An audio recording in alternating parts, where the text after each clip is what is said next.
तुर्की के राष्ट्रपति Recep Tayyip Erdogan ने रविवार को फ्रांस और ग्रीस पर जमकर निशाना साधा है। अर्दोआन ने उन्हें लालची और अयोग्य करार दिया है। पूर्वी भूमध्य सागर में तुर्की के ऊर्जा खोज अभियान को फ्रांस और ग्रीस ने चुनौती दी है।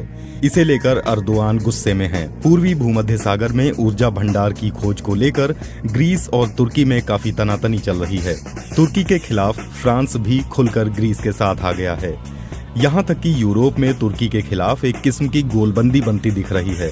ग्रीस, फ्रांस और तुर्की तीनों नेटो के सदस्य हैं। ऐसे में नेटो सदस्य ही आपस में उलझ गए हैं। समाचार एजेंसी AFP के अनुसार अर्दोआन ने अपने अधिकारियों से कहा है, ग्रीस और फ्रांस को अपने लालची और अक्षम नेताओं के कारण भुगतना पड़ेगा। 10 अगस्त को तुर्की के रिसर्च पोत ग्रीस के जल क्षेत्र में चले गए थे। इसके बाद से ही दोनों देशों की नौसेनाएं युद्धाभ्यास भी कर रही हैं।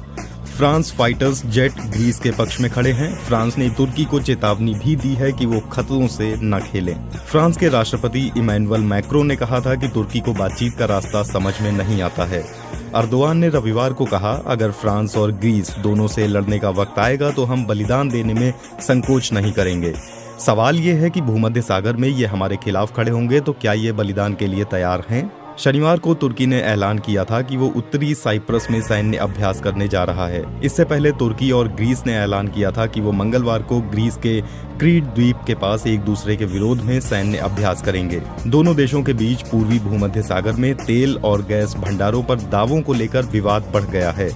तुर्की ने आधिकारिक चेतावनी जारी करते हुए कहा है कि जहाज इस क्षेत्र से दूर रहें। तुर्की के अपने खोजी मिशन को आगे बढ़ाने का ऐलान करने के बाद ग्रीस ने भी सैन्य अभ्यास का ऐलान किया था। क्रीट और साइप्रस के पास विवादित जल क्षेत्र में तेल और गैस के भंडार मिलने के बाद से ही ग्रीस और तुर्की के बीच तनाव बढ़ा हुआ है। राष्ट्रपति अर्दोआन ने कहा था, तुर्की और ग्रीस और उसे एस्कॉर्ट कर रहे जंगी जहाजों की गतिविधियों से एक कदम भी पीछे नहीं हटेगा।